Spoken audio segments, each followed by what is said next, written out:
Good morning students. आज हम देखेंगे क्लासिफिकेशन ऑफ डाइस। तो सबसे पहले ये देखते हैं डाइस होती क्या है। तो डाइस ऐसे कार्बनिक यौगिक होते हैं जिनका उपयोग हम किसी भी चीज़ को रंग देने के या रंगीन बनाने के काम में लेते हैं। ये ऐसे सबस्ट्रेट्स कौन कौन से हो सकते हैं, जैसे कोई भी टेक्सटाइल मटेरियल में क्या हो सकता है, फाइबर हो, यार्न हो या फैब्रिक हो।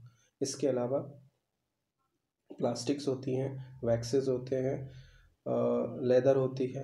इन सबको कलर करने के काम में जो चीज़ें ली जाती हैं उनको हम डाइस कहते हैं। वैसे हम किसी भी पदार्थ को जब रंगीन बनाना होता है तो उसके दो मेथड हो सकते हैं, दो प्रकार से हम उस पर कलर अप्लाई कर सकते हैं। पहला, उस सबस्ट्रेट को, या हम कहें तो टेक्सटाइल मटेरियल को, जैसे हम कपड़े की बात करें तो एक तो ये हो सकता है कि हम कपड़े के सरफेस पे या कपड़े की सतह पर कोई रंग अप्लाई सीधा कर दें, उसकी सतह रंगीन हो जाए और अंदर से वो फाइबर या फैब्रिक है वैसा की वैसा बना रहे, उसकी सिर्फ सरफेस या उसकी सतह का रंग बदल जाए। और एक हो सकता है जिसमें वो जो रंग है वो कपड़े के अंदर तक यानी फाइबर यूनिट तक चला जाए, फाइबर के अंदर तक प्रवेश कर जाए या फाइबर के अंदर तक पेनिट्रेट कर जाए। तो जो चीज़ें या जो रंग कपड़े के सतह पर रह जाते हैं या कपड़े के सतह पर ही काम करते हैं उनको हम पिगमेंट्स में काउंट करते हैं, और जो रंग सीधा फाइबर के अंदर तक पेनिट्रेट कर जाते हैं उन्हें हम डाइस काउंट करते हैं, डाइस कहते हैं। तो ये डाइस ज़्यादातर पानी में घुलनशील होती हैं, और जो पिगमेंट्स हैं, पिगमेंट्स पानी में घुलनशील नहीं होते हैं। डाइस या तो पानी में घुलनशील होंगी या फिर किसी विशेष विलयन में घुलनशील होंगी, और जब उनको उस विशेष विलयन में या पानी में घोल के हम कपड़े को उसमें डुबोते हैं तो पानी के सहारे फाइबर के अंदर प्रवेश कर जाते हैं, और उस फाइबर के अंदर जो उसकी मॉलिक्यूलर संरचना है, जो उनकी परमाणु संरचना है, उसमें जुड़ जाते हैं, और कपड़े को जो रंग मिलता है वो परमानेंट हो जाता है, यानी वो जल्दी से छोड़ता नहीं है। अब देखते हैं डाइस का क्लासिफिकेशन। तो हम देखते हैं डाइस को मुख्यतः 3 तरीके से क्लासिफाई किया जाता है। क्लासिफिकेशन मतलब वर्गीकरण। तो डाइस को मुख्यतः 3 तरीके से वर्गीकृत किया जाता है। सबसे पहला स्रोत के आधार पर, दूसरा उनके क्रोमोफोर्स के आधार पर, और तीसरा मेथड ऑफ एप्लीकेशन के आधार पर। तो हम देखें, जैसे स्रोत के आधार पर हम कहें तो जैसे हम स्रोत के आधार पर रेशों को वर्गीकृत करते हैं, मतलब जो भी रेशे हमें जहाँ से मिलते हैं हम उनके हिसाब से उनको वर्गीकृत कर देते हैं। ऐसे ही डाइस को भी हम स्रोत के आधार पर ऐसे करेंगे, जैसे जो डाइस हमें जहाँ से प्राप्त होती हैं उनको हम उसी नाम से पुकारेंगे। जैसे जो डाइस हमें नेचर से सीधे प्राप्त होती हैं उन्हें हम नेचुरल डाइस कहेंगे, यानी प्रकृति से सीधे प्राप्त होने वाली जो रंग हैं वो सीधे प्राकृतिक रंग कहलाएंगे। और जिन रंगों को हम लैब में खुद तैयार करते हैं या सिंथेसिस प्रक्रिया के द्वारा हम उनको तैयार करते हैं उन्हें सिंथेटिक रंग कहेंगे। अब इसके बाद आते हैं दूसरा, जो क्रोमोफोर्स के आधार पर उनका वर्गीकरण करते हैं।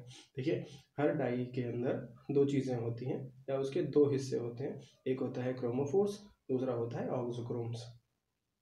तो जो क्रोमोफोर्स होते हैं वो वास्तव में वो वह रंग, उस डाई का वह हिस्सा होता है जो किसी सबस्ट्रेट में कलर देने वाला है, या उसका जो कलरिंग पार्ट होता है वो क्रोमोफोर्स होता है। और उस डाई में दूसरा हिस्सा होता है ऑक्सोक्रोम। वो ऑक्सोक्रोम क्या करता है, उस डाई यानी कलर और फाइबर के बीच में संबंध स्थापित करवाता है या उसके फिक्सेशन का काम करवाता है। तो ये हर डाई का अपना एक क्रोमोफोर ग्रुप होता है, उसके आधार पर हम डाइस को अलग अलग हिस्सों में वर्गीकृत कर लेते हैं। तीसरा जो हम देख रहे थे कि classification based on the method of application. तो कौन सी डाई को किस फाइबर पर किस तरीके से अप्लाई किया जाना है, उस अलग अलग विधि के आधार पर भी हम जो डाइस हैं उनको क्लासिफाई करते हैं। अपने को जो पढ़ना है वो मुख्यतः स्रोत के आधार पर जो डाइस का क्लासिफिकेशन होता है वो देखना है, ठीक है। तो पहला जो हम देखते हैं स्रोत के आधार पर, उसमें क्या होगा, मैंने बताया था कि क्योंकि जो डाइज हमें सीधा नेचर से प्राप्त होती है, सीधा प्रकृति से मिलती है, उन्हें हम प्राकृतिक रंग कहेंगे या नेचुरल डाइज कहेंगे। तो उसके अंदर देखो, प्रकृति के अंदर जो जो चीज़ें हैं जिनसे हमें रंग मिल सकते हैं वो 3 हो सकते हैं। सबसे पहले वनस्पति यानी पेड़ पौधे, दूसरा एनिमल्स यानी जीव जंतु, तीसरा सीधा खनिज के रूप में कोई भी चीज़ जिसे हम धरती से खोद करके निकालते हैं वो सब खनिज कहलाते हैं। तो ये जो मुख्यतः 3 प्रकार से हम नेचुरल डाइज को क्लासिफाई कर सकते हैं। अब आते हैं वेजिटेबल्स के ऊपर। तो वेजिटेबल्स में अपन देखें, देखिए किसी भी पेड़ पौधे के अंदर कौन कौन से हिस्से हो सकते हैं और उनसे किस किस प्रकार से हम डाई प्राप्त करते हैं। तो किसी पेड़ पौधे के अंदर कौन कौन से हिस्से हो सकते हैं, नीचे से अपन शुरू करें तो जैसे जड़ है, फिर उसका तना है, फिर उसके फूल हैं, फल हैं और पत्तियां हैं। इन 5 हिस्सों से, अलग अलग पौधों के 5 हिस्सों से हम अलग अलग डाइज प्राप्त करते हैं। देखिए ये जो नेचुरल डाइज हैं और खास करके ये जो पेड़ पौधों से प्राप्त होने वाली जो डाइज हैं, ये हम आज से नहीं हजारों सालों से उपयोग में लेते आ रहे हैं। अपने घरों में भी अपन इसको देखते रहते हैं। जैसे हल्दी है, गेरू है और पलाश के पौधों से, पलाश के फूल से प्राप्त होने वाली चीज़ें हैं, केसर है, टेसू के फूलों से प्राप्त होने वाली है, कत्था है, मेहंदी है। ये सब चीज़ें ऐसी हैं जिनको हम हजारों सालों से यूज़ करते आ रहे हैं, उपयोग में लेते आ रहे हैं। जैसे देखो हल्दी है, वो पेड़ की जड़ से प्राप्त होती है। फूल से हम पलाश के फूल से, टेसू के फूल से, हार सिंगार के फूल से और केसर के फूल से सीधा सीधा रंग प्राप्त कर सकते हैं। जामुन, अनार और आंवला और ऐसे कुछ फल हैं जिनसे भी हम रंग प्राप्त कर लेते हैं। ठीक है, छाल, जो पेड़ की छाल है उसका सबसे अच्छा उदाहरण है कत्था। ऐसे ही मेहंदी जो है वो पेड़ के पत्तियों से प्राप्त होने वाले रंग का सबसे अच्छा उदाहरण है। ठीक है, इसके बाद आगे बढ़ते हैं एनिमल्स पर, यानी जंतुओं से प्राप्त होने वाले रंग। तो ये जो जंतुओं से प्राप्त होने वाले रंग है वो सामान्यतः हम जलीय जीवों से या कुछ कीड़ों से प्राप्त करते हैं। तो इसमें से 2 कीड़ों से प्राप्त होने वाली अलग अलग जो 2 डाइज हैं, एक गहरे लाल रंग की होती है कोकनिकल और एक होती है कैक्टस डाई। तो कैक्टस डाई 2-3 कलर में प्राप्त होती है, जैसे क्रिम्सन कलर हो सकता है, उससे ऑरेंज कलर हो सकता है और स्कारलेट कलर हो सकता है। ऐसे ही एक भूमध्य सागर में मिलने वाला घोंघा है शेलफिश, जिसका नाम है टायरियन। तो टायरियन नामक शेलफिश से प्राप्त होने वाला जो डाई है उसको अपन टायरियन डाई कहते हैं। इसका जो कलर होता है वो रॉयल पर्पल होता है। ठीक है, अब देखते हैं खनिज रंग। तो खनिज रंग क्या है कि ये सामान्यतः कुछ धातुओं के लवण होते हैं। ये धातुएं हमें खनिज के रूप में पृथ्वी से मिलती हैं, खनन से प्राप्त होती हैं। तो क्योंकि ये धातुओं के लवण होते हैं इसलिए हम इसको धात्विक रंग भी कह सकते हैं या मेटालिक डाइज भी कह सकते हैं। तो इसमें से सबसे पहला है पोटेशियम डाइक्रोमेट और लेड क्रोमेट के संयोग से हम एक पीले रंग का कलर बनाते हैं, जिसको हम क्रोमेट कलर भी कह सकते हैं, क्रोम कलर भी कह सकते हैं। दूसरा है एक खाकी रंग है, ये हमें प्राप्त होता है फेरस सल्फेट से। फेरस माने लोहा, तो ये लोहा रंग हो जाएगा, लोहे का कलर, लोहे से प्राप्त होने वाला खनिज कलर हो जाएगा, खनिज रंग हो जाएगा। इसके बाद तीसरा है ओशियन ब्लू, ये हमें किससे मिलता है, पोटेशियम फेरोसाइनाइड से। तो ये पोटेशियम का लवण है और पोटेशियम और लौह का यौगिक है, तो यह भी एक लौह यौगिक कहलाएगा या लौह खनिज रंग कहलाएगा। ठीक है, तो इस तरह से हमारा क्लासिफिकेशन होता है प्राकृतिक का। तो प्राकृतिक मुख्यतः 3 तरह के हो गए, वेजिटेबल, एनिमल और मिनरल्स। अब आते हैं अपन सिंथेटिक पर। तो जो सिंथेटिक डाइज होती है ये क्योंकि सिंथेसिस प्रक्रिया द्वारा तैयार की जाती हैं इसलिए हम इनको सिंथेटिक कहते हैं। सिंथेसिस क्या होगी, किन्हीं भी 2 या 3 केमिकल्स को मिला करके हम एक नया प्रोडक्ट, अपना जो हमारी ज़रूरत का प्रोडक्ट है उसको बना लेते हैं, उस प्रोसेस को हम सिंथेसिस कहेंगे।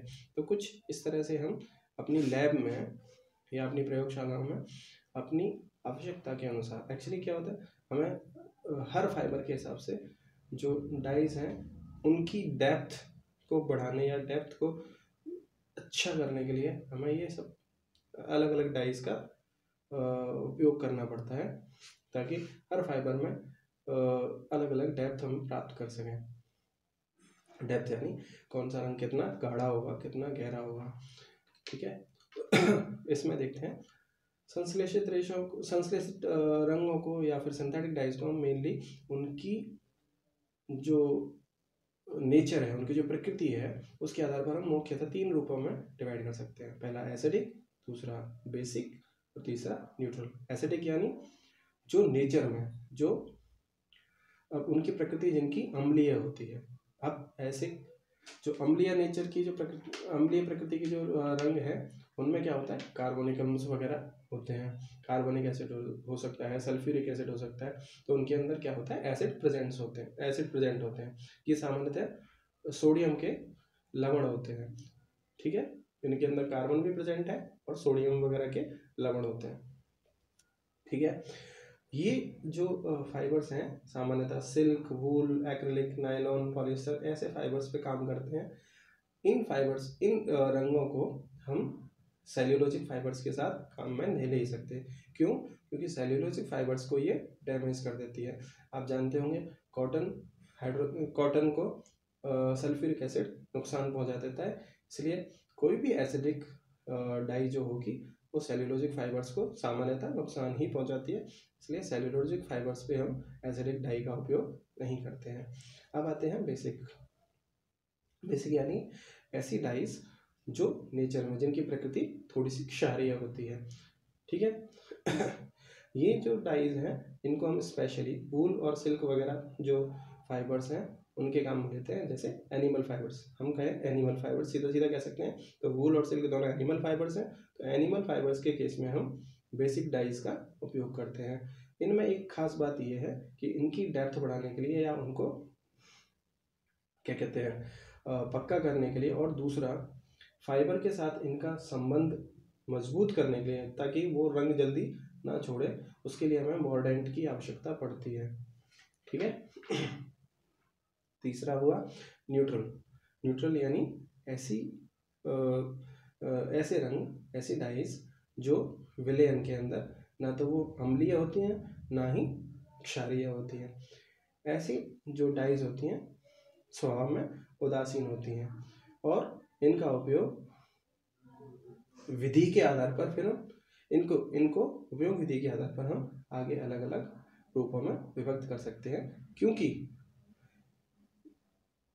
इनको कैसे उपयोग में लिया जाना है ये हम इनकी डाइज और इनके उपयोग में लिए जाने वाले फाइबर्स के हिसाब से अलग अलग डिसाइड करते हैं। इसी तरह से हम अलग अलग डाइज का नाम कर सकते हैं, जैसे direct dye, white dye, sulphur dye और बहुत सारी ऐसी डाइज हैं जिनको हम उदासीन कह सकते हैं। ये जो फाइबर है उसके साथ या फाइबर या फैब्रिक के साथ ना तो कोई अम्लीय प्रभाव डालते हैं ना ही कोई बेसिक प्रभाव डालते हैं, क्षारीय प्रभाव डालते हैं। ये सामान्यतः पानी में घोल करके काम में ली जाती हैं, इसलिए इनको हम न्यूट्रल डाइज कहेंगे, ठीक है। तो आज के लिए इतना ही,